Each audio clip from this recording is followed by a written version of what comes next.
What's up, guys? So I wanted to come to you and talk to you about why I don't think that rebooting the Clone Wars is a good idea. Alright, so bear with me because I love Star Wars and just as much I love the Clone Wars. The Clone Wars series is my favorite TV show that's ever come on. Animated. My favorite, hands down, best animated series that's ever been made. So you're like, whoa, if this is your favorite, why do you not want more of it? Okay, so there's a few reasons. But first, I want to leave a spoiler. I know like the show's been off for a number of years now, and everybody has seen it pretty much, or everybody knows. But if you have not watched the whole series, at least the first 5 seasons, do not watch the rest of this because I don't want you to get spoiled as to what happens at the end of season 5, because it is epic and it's so heart-wrenching. It's one of the saddest moments in Star Wars, and then some of the episodes that happen in season 6 are some of the saddest episodes of any story of any Star Wars ever. And I don't want you to get ruined for that. You really need to experience it for yourself. Even if it's been this long since it's come out, I don't want it to be ruined for you. So please do yourself a favor. Go watch the Clone Wars because it's that good. It is excellent. Now, you have to be careful. The first few seasons are sometimes out of order chronologically, but you get used to it. Like, you're like, oh, this comes after or before that episode, whatever. All right, so why I don't think it's a good idea. Here's the problem. Clone Wars didn't happen but for so many years.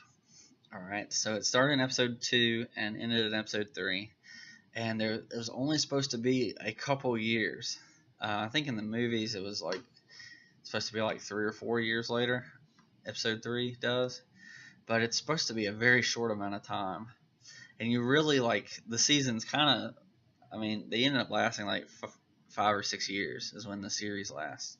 And there's so much story development that happens, and you're connecting the dots between episode 2 and 3, and you're just like seeing how these characters slowly move to episode 3 and get there, and you're just like, whoa, like this is how they happen. And so I'm going to do a video soon about why I think Ahsoka would have changed what happened in episode 3 if it had happened differently than Clone Wars. So if she hadn't left the Jedi Order, would she have affected episode 3? And I think she would. I'm going to argue why. So that video is coming. I'm almost done with the Clone Wars series. So why I don't think it should happen is because the Clone Wars isn't meant to be this long, drawn-out thing. Alright, so we had Clone Wars, which fit between 2 episodes. Maximum 5 years, but I think less than that. I think there's only supposed to be 2 or 3 years between the two. But let's give it the benefit of the doubt. Say 5 years. 5 years of all-out war between the Separatists and the Republic. We've had that breadth in 5-6 seasons of Star Wars Clone Wars already. Alright, so there's not really enough time for them to jam-pack 3 to 5 more seasons in there. So I don't think that's a good idea to cram more in there because the story is over. I think one of the problems that a lot of series and a lot of creative worlds like Star Wars is a world, DC is a world, Marvel's or universes. Star Wars universe. A lot of universes have the problem, especially Marvel and DC, of drawing things out too long and not ending.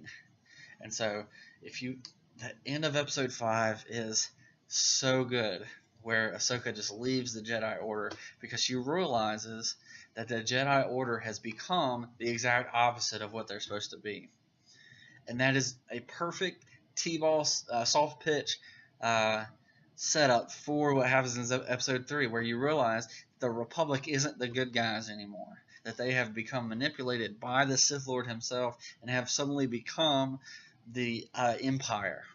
They have become the villains. And so now you shift from the Republic being the good guys like they've been for the last 1,000 years to the Republic, now the Empire, being the villains, killing off the Jedi, and the Jedi were complicit in setting up the Empire. And so you have this sudden reversal that happens throughout these Clone Wars that slowly different people are realizing. So you have the death of Fives in Clone Wars Season 6, where he realizes, oh, like, the Empire or the Republic is against me, and it's being led by this really evil guy, the Chancellor, and he tries to tell people, and he ends up getting killed because of it by Anakin and what's his name? One of the other clone troopers. God, I can't remember his name. Cody. Not Cody. That's Obi-Wan's. Anakin's blue clone trooper that's always with him. I told you I'm terrible with names. So he ends up getting killed, not by those, but right in front of, and those two are trying to save him, but they don't trust him. And you realize, oh, well, everything he learned about the Republic was correct. You see the Chancellor get the banks under his control. You see the Chancellor do all these other things that are really, you think, why is he setting all this up? So for the episodes with the banks in Season 6, the Chancellor has the Separatist take over the banks, which seems to be against what he wants. But he does that so the Republic will then respond and take over the banks and give complete control to the Chancellor himself. And then, boom, you're just like, whoa, like he's already setting up this for his rule. And then you have in Episode 3, he gets emergency power where he's able to dictate law. So he doesn't have to go through the Senate anymore. And suddenly, more and more, you see becoming an empire. And you realize this Republic has failed. And it's really failed since Episode 1. And they've started this Clone Wars in Episode 1, leading up to Episode 2. And then it really starts Episode 2, and then just explodes. And through the Clone Wars, which was orchestrated by Darth Sidious, you get to Episode 3 where he becomes the Empire. And so slowly the Republic is turning around and becoming the Empire. And you really have all that set up in the Clone Wars. And but there's not much more to do there. Like, the story has been told. There's not a lot of more that you could do. And it's so heartbreaking to see Ahsoka leave the Jedi Order. That's probably one of the most impactful episodes that's ever been on TV for me, is when Ahsoka drops her or refuses her lightsaber and walks out of the council room. I'm just like, what just happened? And she realizes she's not a Jedi anymore, and that's such a powerful moment in the Star Wars series. And I'm just like, where do you go? Like, where do you go from there to Episode 3? Because it's really, really close, where she's left the Jedi Order, and then you have Episode 3. There's not a lot of time between those two. So unless they're like redoing some or adding more battles, which, you know, it's plausible. There's probably a lot more battles that weren't done in the show.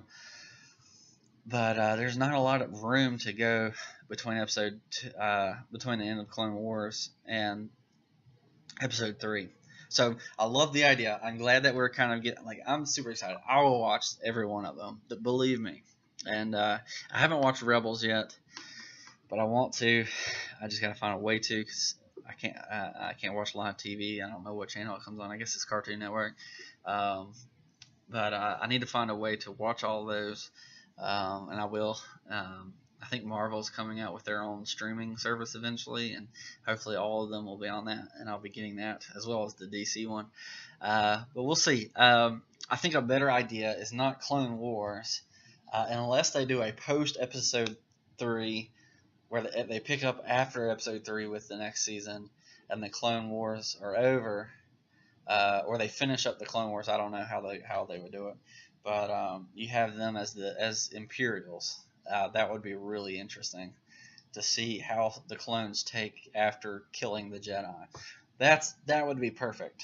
So you have like season 1 through 6, and then you say like insert Episode 3 here, and then you have 7 through 15 or whatever. I don't know how many they're gonna do. That'd be awesome if they went to 15. But there's tons of room to storytell between Episode 3 and 4, because they have 20 years of growth. 20 years between those two. But with between episode 6 or the season 6 and episode 3, there's barely any room. Plausibly, you could argue for like an extra year or two, but very little. There's not a lot of room to go, and eventually you're just like, this war is lasting forever. Like, it needs to end. And then you're like, well, the series needs to end. What I think they should do, don't start it as a continuation of the Clone Wars, but have it post Clone Wars, where they've become the Emperor's hand, and they've switched the 5001st,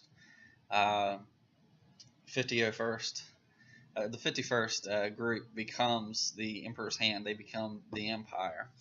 That would be interesting. That would be worth exploring. They did in Battlefront 2, the old Battlefront 2 for the Xbox.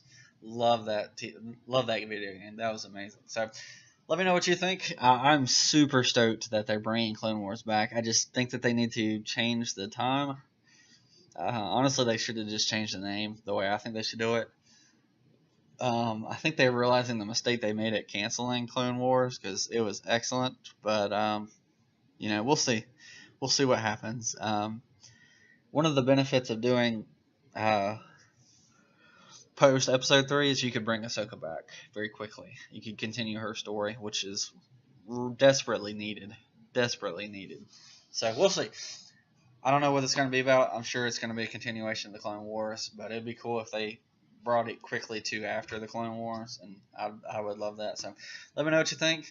Are you looking forward to it? Are you excited? Do you think that they should also skip episode 3 and go post episode 3, or just do a different period in time or something like that? Let me know what you think. Do you think there's more room for the Clone Wars in there? I'm curious what you think. So I'll catch you next time. Peace.